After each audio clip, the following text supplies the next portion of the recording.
Belakangan, ramai perbincangan netizen Indonesia dicap tidak sopan dalam aktivitas di media sosial oleh Microsoft. Hal ini pun membuat netizen menyerang Instagram Microsoft karena tidak terima, hingga membuat mereka menonaktifkan fitur komentarnya loh. Apa yang sebenarnya terjadi? Ternyata berdasarkan hasil riset terbaru Digital Civility Index atau DCI yang dilakukan Microsoft, Indonesia menduduki peringkat terakhir terkait tingkat kesopanan bermedia sosial di Asia Tenggara.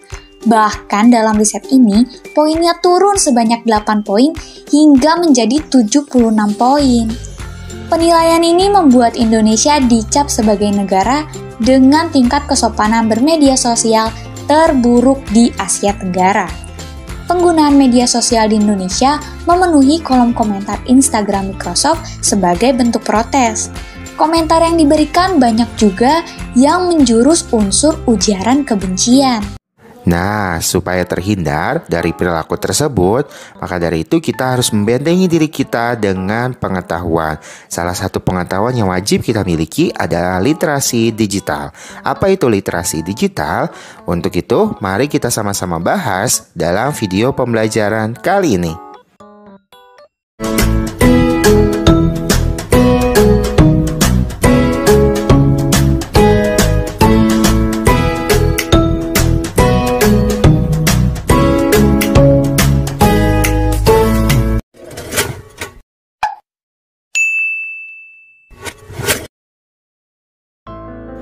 Assalamualaikum, halo semuanya, apa kabar? Semoga semuanya dalam keadaan sehat selalu.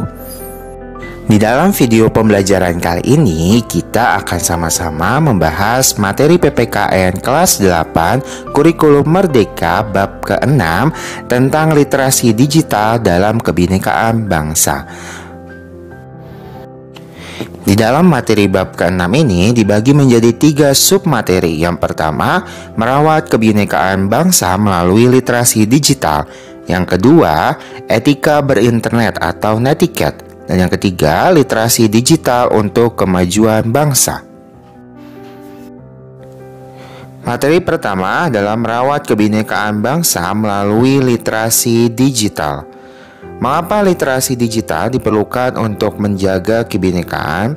Alasannya karena masyarakat Indonesia saat ini lebih banyak berinteraksi melalui digital, sehingga literasi digital dianggap perlu untuk menjaga kebinekaan di dalam masyarakat. Ditambah, saat ini masih banyak konten informasi yang ada di dunia maya yang masih bermuatan negatif seperti perjudian, pornografi, hoax, dan lain sebagainya. Oleh sebab itu, untuk mencegah dampak dari konten negatif yang ada di dunia maya, diperlukan pengetahuan terkait dengan hal tersebut, di mana pengetahuan tersebut terdapat di dalam literasi digital. Dikutip dari buku Peran Literasi Digital di Masa Pandemi karya Devri Suhendri, literasi digital merupakan pengetahuan serta kecakapan pengguna dalam memanfaatkan media digital seperti alat komunikasi, jaringan internet, dan lain sebagainya. Aspek-aspek apa saja yang ada di dalam literasi digital? Yang pertama, kemampuan membangun informasi dari berbagai sumber terpercaya. Yang kedua, kemampuan menyajikan dan memahami informasi dengan verifikasi, validitas, dan kelengkapan sumber dari internet. Yang ketiga, kemampuan membaca dan memahami materi informasi yang tidak berurutan dan dinamis atau berubah. Yang keempat, kemampuan menghubungkan informasi dalam media konvensional seperti koran dan berjaringan atau internet. Yang kelima, kemampuan melakukan saringan terhadap informasi yang diperoleh.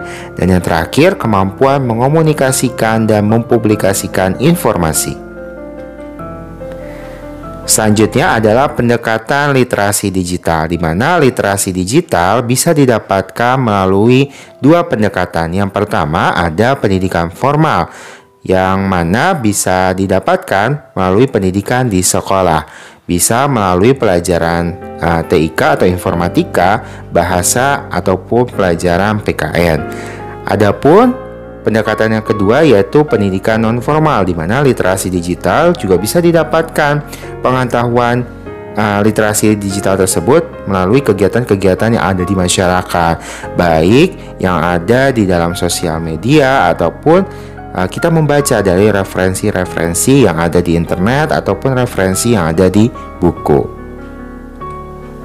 Selanjutnya adalah materi tentang etika berinternet atau netiquette.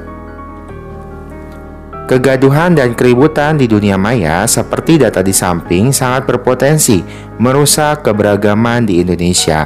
Untuk itu, kita perlu etika dalam dunia maya. Mengapa penggunaan internet penting disertai dengan etika dan norma?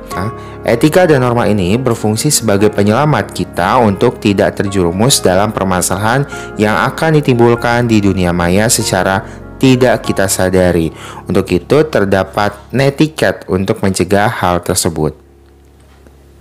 Netiquette adalah singkatan dari network ethic atau internet ethic. Secara mudah, netiquette atau netiquette dalam bahasa Indonesia adalah etiket atau etika di jaringan dunia maya. Etiket tersebut dibawa pada saat menggunakan internet, dari email yang bersifat personal hingga forum digital seperti forum board, social networking, chat, dan sebagainya.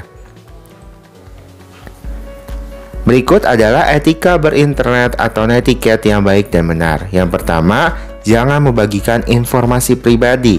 Yang kedua, saring sebelum sharing. Yang ketiga, kritis terhadap informasi. Yang keempat, perhatikan gaya bahasa di sosial media. Yang kelima, perjelas informasi di akun sosial media, seperti menggunakan foto profil. Yang keenam, menyebutkan sumber referensi ketika mengutip atau mengambil data dari satu sumber. Yang ketujuh, mengunggah konten yang positif dan bermanfaat. Dan yang terakhir, menghargai orang lain. Selanjutnya adalah materi tentang literasi digital untuk kemajuan bangsa. Pernahkah kalian belajar sesuatu di YouTube dan menjadi mahir? Jika sudah pernah, artinya kamu sudah memiliki kemampuan digital dan pemanfaatan digital. Kamu sudah mampu memilih informasi digital yang bermanfaat dan memanfaatkannya untuk menambah skill kamu. Kamu dapat dikategorikan sebagai digital usage dalam level literasi digital. Apa saja level lainnya? Level 1 adalah digital competence, yaitu kemampuan untuk memilah dan mengolah saat berhadapan dengan berbagai informasi dalam dunia digital. Level yang kedua adalah digital usage, yakni kemampuan untuk memanfaatkan informasi yang sudah dipilah dan diolah tersebut untuk tujuan produktif seperti bisnis dan pendidikan. Level 3 yaitu digital transformasi, merupakan kemampuan melakukan inovasi, menghasilkan metode atau produk baru yang bermanfaat bagi masyarakat dengan memanfaatkan teknologi digital. Contohnya seperti Gojek, Ruang Guru, dan lain sebagainya. The power of digital transformation. Berikut adalah contoh dari level 3 digital transformation di kalangan pelajar. Terinspirasi dari peternak ayam yang masih beroperasi secara tradisional, tim Altissimo dari SMK Negeri 1 Cimahi, Jawa Barat merancang solusi kandang canggih berteknologi Internet of Things. Bayangkan jika pelajar dan pemuda di Indonesia memiliki kemampuan literasi digital sampai pada tahap digital transformation, maka akan berdampak pada kemajuan bangsa. Banyak inovasi yang akan muncul dan tentu mendorong pertumbuhan ekonomi. Maka dari itu, mari kita pelajari dan kuasai teknologi untuk kemajuan bangsa. Oke, itu dia video pembelajaran kali ini tentang literasi digital dalam kebinekaan bangsa. Terima kasih telah menonton video kali ini. Semoga video pembelajaran kali ini bisa bermanfaat. Sekian, wassalamualaikum warahmatullahi wabarakatuh.